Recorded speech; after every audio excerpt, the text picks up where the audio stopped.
Chère internautatrice, cher internautateur, bienvenue au Grand Rex, une émission spéciale sur Trick Track TV qui va effectivement vous parler de Rex. Et qui dit Rex dit Rex. Bonjour Rex. Non, aujourd'hui appelez-moi plutôt professeur Voilà. Nico. Professeur Nico. Parce qu'on va faire un petit peu d'archéologie ludique, je pense. Alors, Rex, c'est pas si vieux que ça. C'est pas si vieux que ça. C'est Rex, sorti il y a quelques mois. Voilà, dans l'univers de Twilight. Twilight Imperium. Comme le méga jeu Twilight Imperium 3. Voilà, ça c'est pas du petit jeu tellement non plus. Là, on a fait une petite installation vite fait pour vous montrer de quoi il est question. Et vous voyez ce grand plateau. C'est un jeu de... Alors c'est ça qui est rigolo, parce que c'est un jeu de... On ne dit pas, par contre on dit d'après. Alors, d'après le jeu original non cité sur la couverture, c'est ça qui est drôle, de Bill Herbel, Jack Kittredge et Peter Wolotka, qui sont des noms que les plus anciens reconnaîtront peut-être, puisque ce sont les auteurs de Dune. Et ce n'est pas un hasard, le jeu de plateau. Hein. Oui. Ce sont aussi les auteurs de comment ça s'appelle le jeu dans l'espace, Rencontre Cosmique, qui est quand même pas rien. Avalon Hill. Avalon Hill, c'est quand même du lourd. 79 Dune, première version de Dune, 79. 79, je crois que c'était 82 pour le... non, 79, 83, l'extension, 83 ou 84, l'extension La Récolte des Épices. Il y a eu deux extensions. Alors, il y a eu le duel, la deuxième extension. Duel, voilà, c'est ça. Oublie. Ah non, c'était rigolo. Enfin, ça pourrissait le jeu complètement. Et je sors ma petite règle. 92. La version française. Chez Jeux Descartes. Chez Jeux Descartes. Ouais. 92. Alors, Dune, c'est quand même un des jeux... Allez, c'est un des jeux fondateurs du jeu moderne, on va dire, quoi. Et on fête les 20 ans de l'As d'or de ce... Ah oui, de Dune. Parce qu'il a eu l'As d'or. 93, As d'or à Cannes. Dans l'univers de Frank Herbert. Alors, on imagine que c'est un problème de droit, peut-être, qui a fait que le thème d'unique a disparu du jeu. Puis aussi, c'est parce que chez FFG, ils ont envie d'imposer leur nouveau monde, leurs univers. Hein, je pense que... En termes de développement, il y a toute une gamme de jeux qui se passe dans l'univers de Twilight. Tu gagnes du temps et peut-être de l'argent sur les illustrations.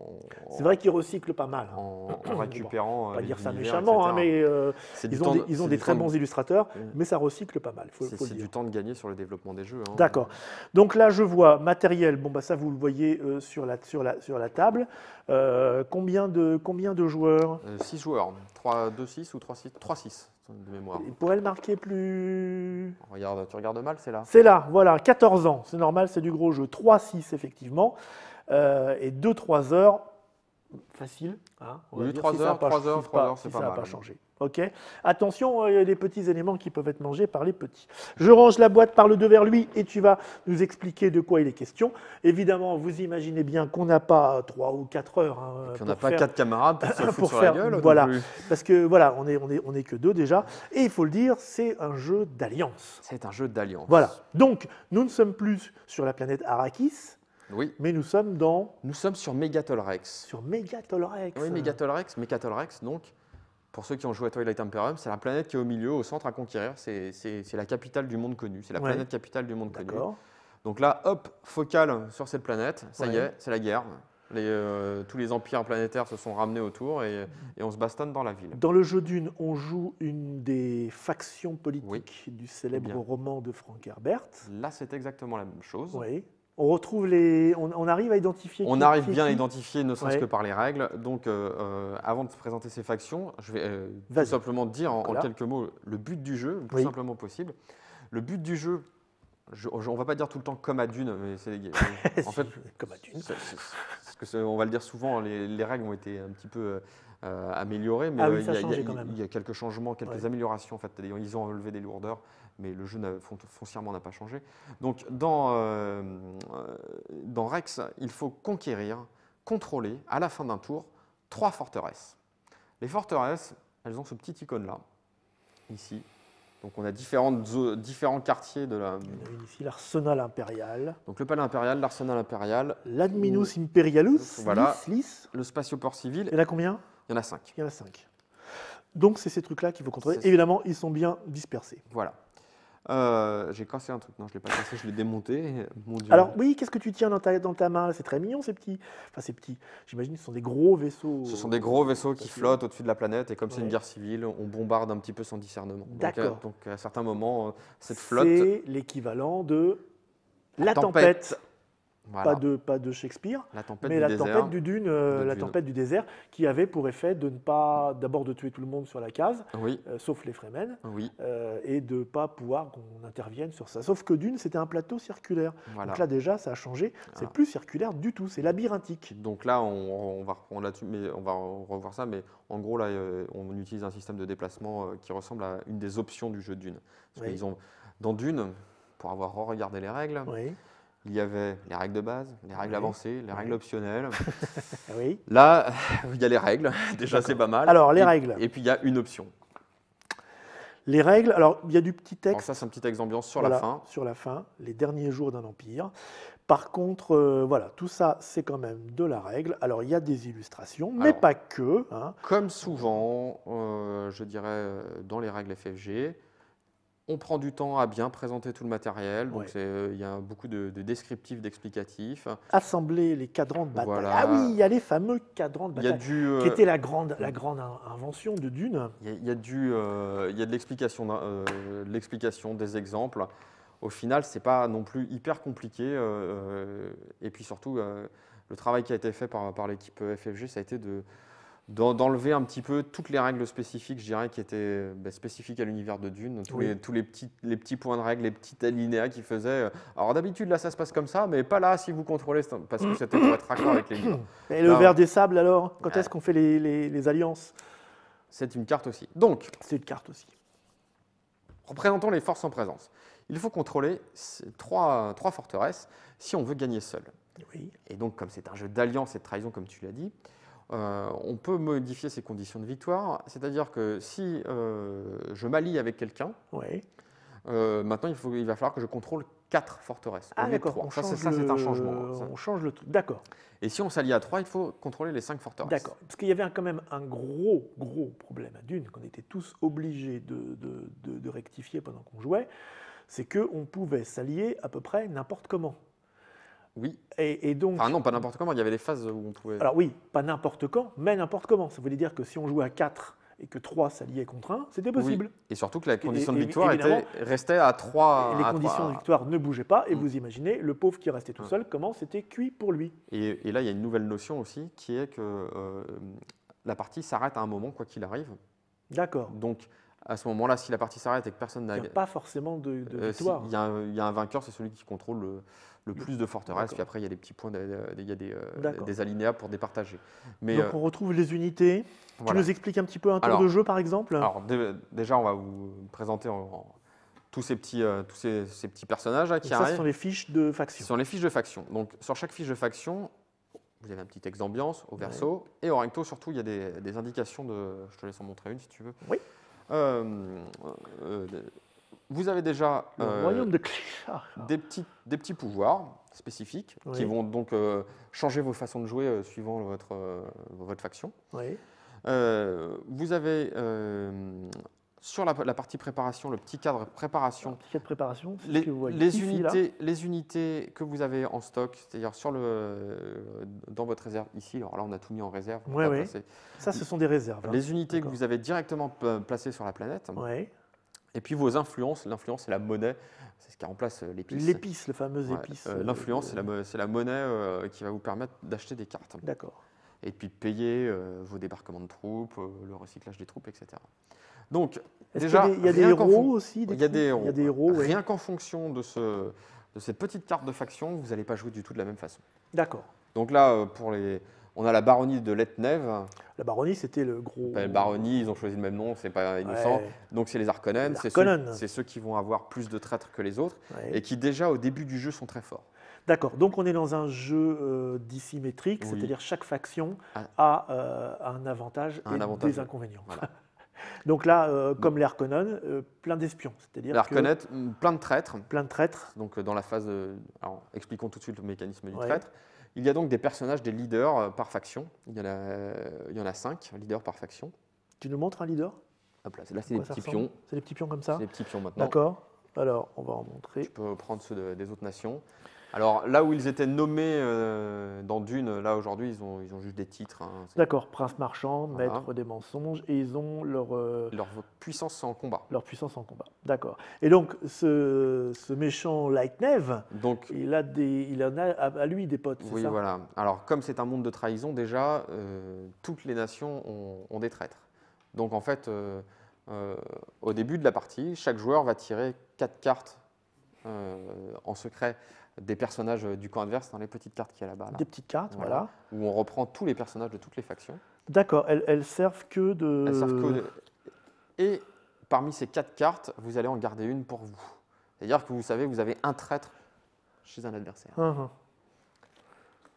Voilà, là, je suis tombé sur le clan des tortues. Mais la baronnie de Lietnev, comme c'est des méchants qui ont plein de traîtres, eux, ils gardent leurs 4 cartes en main dès le départ. C'est-à-dire qu'ils ont 4 traîtres. D'accord. Ce qui est un avantage non négligeable pour les bagarres ensuite. Elles servent qu'à ça, ces cartes-là? Oui, parce qu'après, on les garde pour soi. D'accord.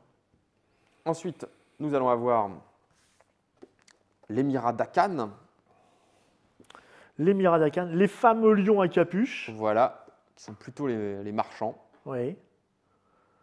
Et qui ont aussi leurs propres avantages de race. Oui, alors là, si j'ai plus la fiche sous les yeux, je te la rends. J'ai un peu de mal, je dois le dire. De tête, tu sais plus ce qu'ils font. De tête, je ne sais plus ce qu'ils font. En fait, là, pour les... ils ont du pognon, j'imagine. Oui, ils ont du pognon. Ils n'ont pas beaucoup d'unités sur le c'est pas des combattants. Le tableau départ. Ouais. C'est l'équivalent de... C'était la guilde, je crois. D'accord. Donc ils touchent des sous quand on se déplace? Ils touchent des sous quand vous déployez des troupes de l'orbite. Tout à fait. Voilà, donc ils ont des ressources qui viennent. Parce qu'il y en a qui sont pas riches, quoi. Voilà. Suivant, l'Empire Lazax. Lazax. C'est l'équivalent de l'empereur. De l'empereur. Okay. Donc, alors là, l'empereur, c'était beaucoup de troupes. 0 troupes au départ sur le plateau de jeu, ce qui est un problème. Ouais. Mais ils arrivent beaucoup. Ils arrivent beaucoup. Grosses ressources parce que sur le phénomène d'enchères, il va y avoir des enchères pour acheter des cartes stratégiques. C'est l'empereur qu'on paye. Et surtout, les troupes d'élite, les gros pions rouges là-bas. Tu vois, il y a des pions rouges, des gros pions rouges. Ah oui, les fameux. Alors, on a ça, ce sont les unités. Les unités normales. Voilà. Et ça, l'unité d'élite impériale. Voilà. Qui doit être beaucoup plus costaud. Qui vaut 2 au lieu de 1. Qui vaut 2 au lieu de 1, le double. L'université de Jolnar. Donc ça, c'est des pressions un petit peu. Hein. Donc leur avantage, ça va être... C'était les sœurs. Non. C'est les Atréides. Les Atréides. Je vous montre juste en combat, ils vont pouvoir connaître une des informations secrètes de la phase de combat de l'adversaire.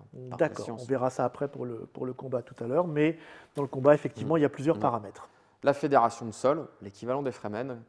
Donc, ils se déplacent beaucoup plus rapidement, ils ne payent pas leur déploiement parce qu'en fait, ils sont directement sur la planète, ils n'ont pas envoyé de troupes. Ils sont plus autonomes. Voilà, et les derniers... Est-ce que ça faisait comme dans l'autre jeu Dune? Est-ce qu'ils subissent les bombardements aussi? Je ne sais plus, tiens, regardons. Dans les Fremen dans Dune, eux, ils allaient dans la tempête. Alors là, ça a été changé. Ça a été changé, c'est que... On ne voit pas très bien comment on expliquerait qu'ils ne subissent pas les bombardements, par exemple. Mais bon, après, on peut trouver des astuces. C'est qu'ils sont immunisés à la carte offensive sol, qui est effectivement une tempête un peu... D'accord. Et puis surtout, donc on a chacun notre... Et puis tu avais les tortues qui, là, pour le coup, sont le Bene Gesserit, au début, qui peuvent prédire la victoire d'un autre joueur. Ça, c'est le coup très vache. Et c'est avec ça, c'est avec ces petits marqueurs là-bas. Alors on explique vite fait, c'est un coup très vache. Au tout début du jeu, le joueur, vas-y, redonne-moi le nom, parce que je ne l'ai plus en tête. Le joueur K'Sha. Le royaume K'Sha, voilà. Donc les tortues de l'espace. Et les tortues. Vont faire une prédiction. Ils vont prédire la victoire d'un joueur à un tour donné. Là, ce qui n'existait pas avant, c'était prédiction d'un joueur, je crois. Non, un tour donné. Il y avait un tour donné. C'était un tour donné aussi. Donc, avec ces petits marqueurs-là. Oui. Et donc, ce qui est très dur. Ce qui est très dur. Hein. Et donc, si cette prédiction s'avère exacte, eh bien, c'est le royaume chat qui a gagné. Pique la victoire. Il pique la victoire. Celui qui, et ça, c'est très frustrant. C'est très frustrant. Mais c'est assez drôle. Donc, le tour de jeu, comment ça se passe? Il y a de l'influence qui arrive sur Mecatol Rex. Comment ça? Qui tombe du ciel? Une pluie d'influence? Alors, on nous explique dans les règles oui. que ça correspond à des événements qui se passent dans la ville. D'accord, oui. La vie suit son cours et il y a des endroits qui deviennent plus intéressants que d'autres. Voilà. Ça apparaît comment alors? Alors, ce sont ces cartes bleues là. Oui.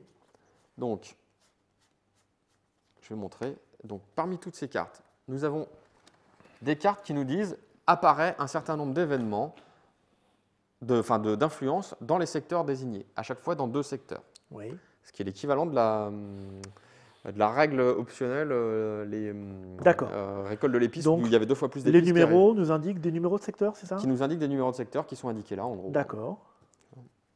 Et donc, on met quoi dessus alors? Ce qui est marqué sur la carte. Placer 10, tu vois, non, les numéros ne nous indiquent pas, ça nous indique le nombre et on nous indique, c'est sur le texte. Là, placer 6 influences sur la zone médicale secteur 12, puis placer 8 influences sur le quartier des plaisirs secteur 3. Donc, ok.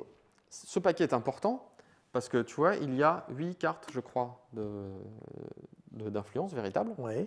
Les autres, je vais expliquer ce que c'est. D'accord. Donc ces 8 cartes, c'est les 8 tours de jeu. C'est-à-dire que quoi qu'il arrive, il y aura 8 cartes, il y aura 8 fois des réserves d'influence qui vont arriver en jeu. C'est tout à fait exact, cher Nicolas. Et donc, on a ces 2 autres cartes qui sont un peu spéciales, qui sont aussi dans le même paquet, mais quand on les tire, en fait, elles vont appeler à retirer une nouvelle carte d'influence pour qu'il y ait bien de l'influence qui apparaisse à ce plateau de jeu-là. D'accord. Donc, les 2 cartes que tu as vues, c'est l'offensive sol, celle que tu as placée sur le truc. Qu'on voit à l'écran en ce moment. On voit à l'écran. Donc là, c'est. Je n'arrive plus à dire détruisez toutes les unités et toutes les influences. Ça bombarde. Ça bombarde, voilà. C'est l'équivalent du vert, en fait. D'accord, c'est ça. C'est de la tempête du désert, plutôt. Okay. Donc ça bombarde. Destruction d'influence et d'unité sur les 2 territoires qui ont été précédemment tirés, en fait, de la carte précédente. Il y en a un, je ne sais plus qui, il y en a un qui peut le savoir où est-ce que ça va tomber l'avant. C'est le sol. Ouais, c'est le sol, ouais, c'est ça. L'équivalent du Fremen, en fait. Du Fremen, et du coup, on regarde où il ne va plus, ou tout ça. Voilà. Ensuite, nous avons... Cesser le feu temporaire. Qui a l'air d'être plus sympa comme action. Eh bien, c'est le moment où on va faire les alliances. Ah, d'accord. Voilà. C'est le fameux cessez-le-feu. Donc, il y a 4 moments dans la partie où on va conclure des alliances avec des joueurs pour décider de se partager la victoire. D'accord. Un des moments clés du jeu, savoir qui se met avec qui. Voilà. Quand on fait des alliances avec des joueurs, on a des petites cartes alliances, on en a 2, puisqu'on peut être allié avec 2 joueurs maximum. On va donner à ces joueurs une carte d'alliance, on va s'échanger les cartes d'alliance, parce que j'offre des avantages à mon partenaire de jeu. Montre-moi les petites cartes d'alliance. Voilà, avantage d'allier l'Azax. Voilà, ça n'existait pas. Ça n'existait effectivement pas. Donc, on offre son alliance à celui qu'on veut conquérir. Voilà, c'est ça. Donc, pas plus de 3. Pas plus de 3 dans un... Et dans ce cas-là, comme je l'ai déjà dit, les conditions de victoire augmentent. Voilà, les objectifs changent.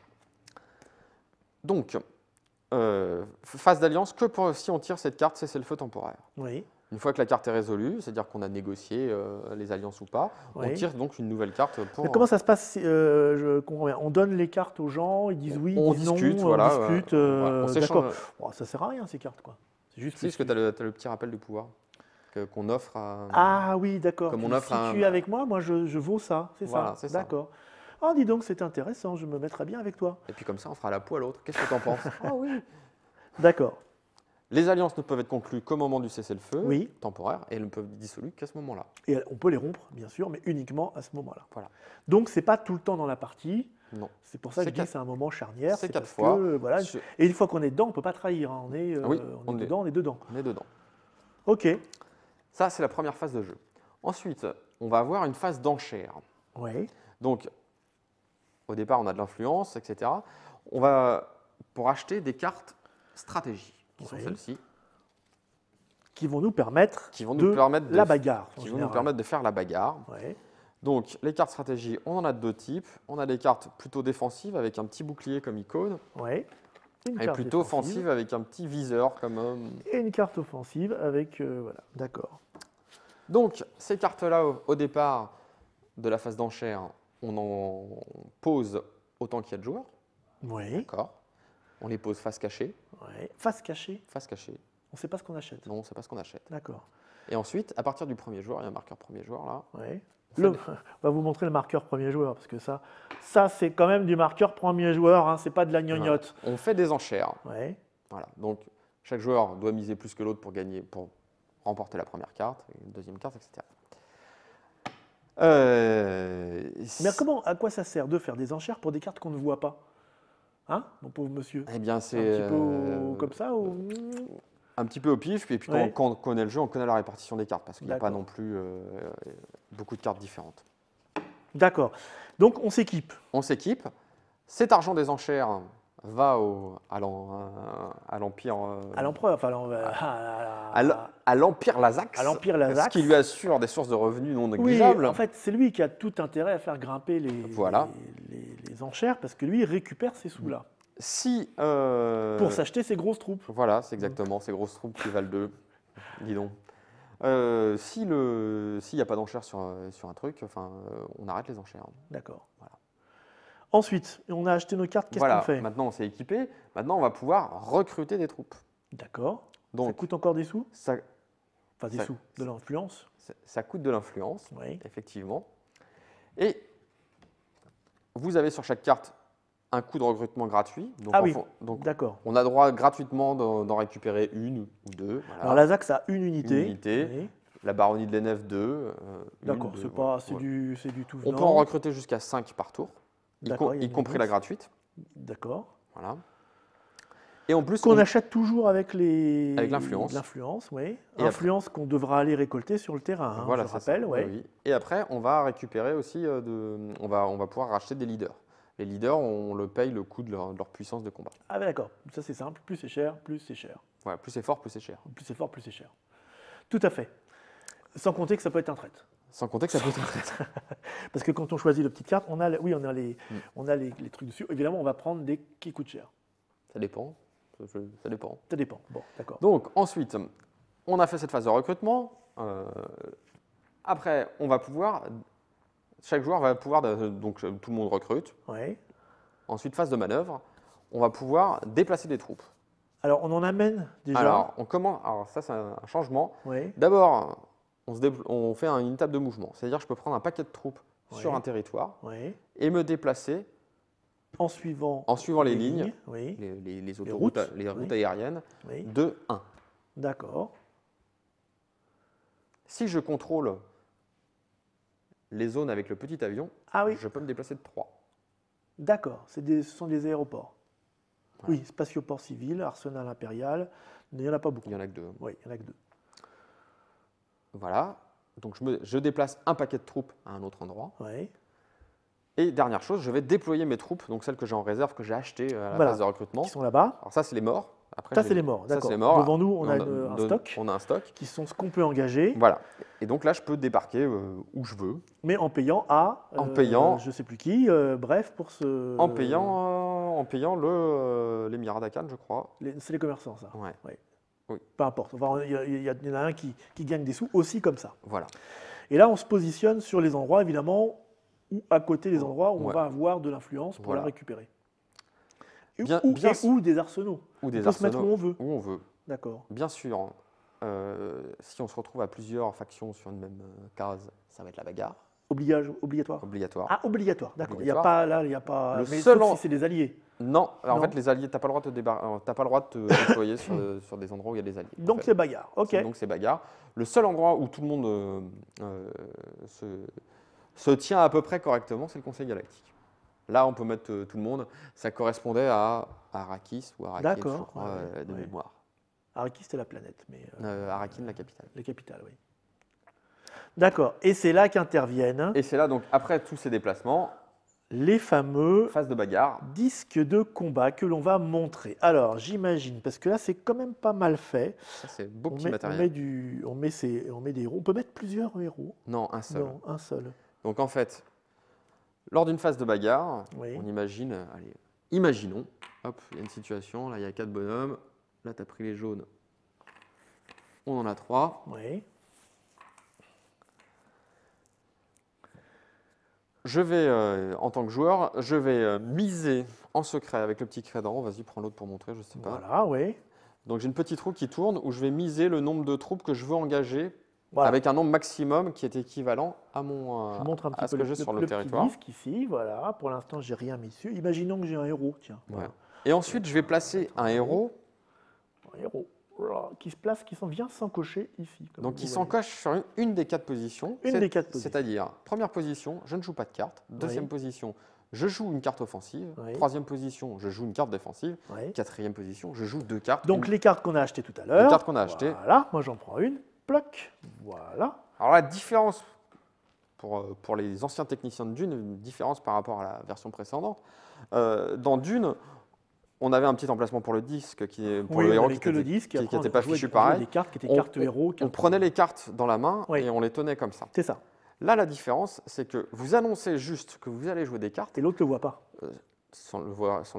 Mais vous ne dites pas quelle carte vous jouez. C'est-à-dire que vous avez quand même une capacité de réagir. C'est-à-dire qu'à partir du moment où, une fois qu'on révèle le plateau de jeu pour dire, parce qu'on va additionner tout simplement. Alors, ce qui est dans la roue, il faut dire, c'est le nombre de troupes qu'on décide d'engager. Voilà. On n'est pas obligé de toutes les mettre. Pas toutes engager. Ce qui est important, parce que toutes celles qui sont engagées vont mourir. Elles vont si mourir on gagne. Si on gagne. Si on gagne. Si on perd, on perd tout. Si on perd, on perd tout. Donc, c'est pour ça qu'on n'engage pas forcément tout. Voilà. Et donc, la procédure est toute simple. Je fais la somme de. Alors, moi, je ramène les miens. Regarde, j'ai embauché, j'ai engagé 3 troupes sur mes 4. J'ai mis mon envoyé puissance 5 avec une carte. En fait, ça, tu l'as joué après. D'abord, on révèle. Et moi, je te dis que j'ai engagé 3 troupes avec 100 cartes. 100 cartes avec un gars qui vaut 5. Donc on est à égalité, 8 contre 8. Oui. Mais primauté à l'attaquant s'il y a égalité. Ouais. Donc pour l'instant, si c'est moi qui t'ai attaqué, tout va bien. Mais là, tu vas me dire, ouais, mais moi j'ai engagé une carte. Et là, c'est là une petite modularité qu'il n'y avait pas avant. Parce qu'avant, tu disais les cartes que tu jouais tout de suite. Ouais, là, tu choisis parmi ta main ce que tu veux jouer. D'accord. Donc ce qui est peut-être le plus approprié à la situation. Oui, là, j'ai pris celle-là comme exemple. Mais, donc il y a des cartes qui tuent les héros, il y a des cartes, etc. Là, je pourrais dire, ah oui, mais lui, c'est mon traître. Et là, tu as perdu. Première chose, situation d'égalité ou pas, enfin il n'y a pas de situation d'égalité, je te dis c'est l'attaquant qui gagne. Celui qui gagne rase tout. Ouais. Les héros ne meurent pas, il n'y a que les cartes qui peuvent les faire mourir. Les vrais héros ne meurent jamais. Voilà. Et donc, sauf dans les films tristes. Sauf si votre héros meurt, on l'enlève, là du coup votre potentiel combat est bien laminé. Oui, je crois qu'il ne mourra jamais. Ouais, mais avec des cartes il peut mourir. Ah, il ne meurt pas par résultat de combat. D'accord. Il faut écouter un petit peu là. Non mais... Et donc ensuite, le gagnant va perdre autant de troupes qu'il avait misé. D'accord. Voilà, tout simplement. Bon, et puis moi je t'ai joué un fusil à énergie. Le leader de votre adversaire est détruit. Voilà. C'est ça. Sauf s'il a engagé une carte bouclier énergétique, Magun ou retraite tactique. Ça fait mal quand même. Et alors, bon, il est mort, il est mort. Il est mort, donc il retourne dans la réserve. Il faudra le racheter pour le. Oui, tu pourras le racheter. Et sinon, si tu étais vilain, tu aurais pu me dire, ah ouais, mais ton prince marchand, en fait, c'est mon traître. Oui. Donc dans ce cas-là, tu révèles ta carte, tu montres sur la carte. Mon traître. Et dans ce cas-là, toi, tu ne perds rien, tu gagnes la bataille, tu ne perds aucune troupe. Non. Et là, tout le monde est décédé. Le héros, les personnages. Même le traître. Ouais, même le traître. C'est bien fait pour lui, tiens. Mais ça ne dure qu'une fois, parce qu'après, moi qui ne suis pas le baron, la baronnie, je n'aurai qu'un traître, et une fois qu'il est révélé, il est révélé. Mais ça peut servir. Alors il y a des cartes stratégiques qui permettent d'en récupérer d'autres. D'accord. Bon, je crois qu'on a fait à peu près et tout. Et dernière chose, une fois qu'on a fait cette phase de bataille, donc toutes les batailles sont résolues dans l'ordre du tour du joueur. Donc il peut y avoir des situations compliquées où on a trois adversaires ou plus sur une même case. Dans ce cas-là, le premier joueur qui arrive dans sa phase de bataille va devoir les affronter un par un. On fait que des duels, il n'y a pas de. D'accord. Et puis ensuite, on va faire une phase de récolte, effectivement. Donc là, pour chaque pion qui nous reste, chaque troupe qui nous reste sur un territoire où il y a de l'influence, on va pouvoir récupérer 2 pions. Pour un pion, on récupère 2 influences. Voilà, ou 2 pions. 2 influences. 2 influences, ok. Bon, voilà. Et dernière chose. Ah, il y a encore une chose. Dernière chose. La phase de bombardement, là les petits vaisseaux. Ah oui, ils changent de place, c'est ça. Donc ils changent de place et il y a des cartes que je ne sais plus où je les ai mises. Peu importe, oui, mais bon. C'est celles-ci qui sont à côté. Voilà. Donc, on tire, par exemple, il était sur le quartier numéro 15. Et là, tu tires la carte, je ne sais pas combien. Tu as tiré la carte combien? La carte plus 6. plus 6, eh bien, il va se déplacer de 6 cases, donc dans l'ordre du plateau. Donc, 1, ah oui, 2, 3, on 4, peut prévoir quand 5, même, du coup, d'accord. Sauf On que ne prévoit pas le là, mouvement. tout ce qui est sur la route se fait démolir. Ouais. Ah oui. Oui. À moins que. Et ça va de 1 à 6. Voilà. Je dirais. À moins qu'on soit sous un dôme. Un dôme énergétique, les petits symboles. Il y a quelques dômes qui protègent. D'accord. Voilà. D'accord. Alors, et en plus, les trucs qu'on doit prendre, là, ils sont tous des dômes. Ils sont tous des dômes. OK. Voilà. Bon, et ils ne passent jamais par le Conseil Galactique. Tu as perdu un dreadnought en route. Oui, j'ai perdu un dreadnought.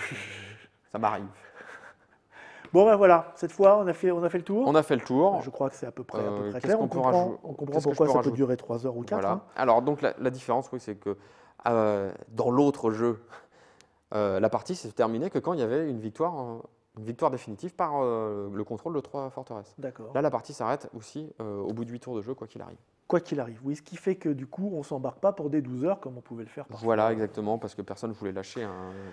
Eh bien, monsieur Nicolas, je vous remercie de toutes ces explications. J'espère que ça a donné envie à certains d'entre vous.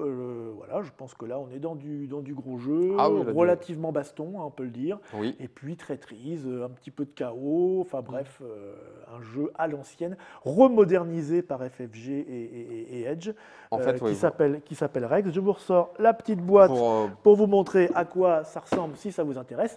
Et nous, on se retrouve. Attends, on n'a pas dit le prix. Attends, on déconne. Tu veux dire le prix? Oui, une grosse boîte. 59,95 dans toutes les bonnes crèmeries. 60. Voilà, c'est parce qu'il y a beaucoup de matériel dedans. Et donc, pour revenir sur la filiation avec son prestigieux prédécesseur, vraiment, le gros changement, c'est que quasiment tous les petits alinéas de règles qui étaient spécifiques à l'univers de Dune ont été modifiés pour avoir un jeu. Il y a moins de cas spécifiques. Plus moderne. Voilà. Ok. Bon, merci Nicolas. On se retrouve dans une prochaine Trick Track TV, j'ai envie de dire. Generate.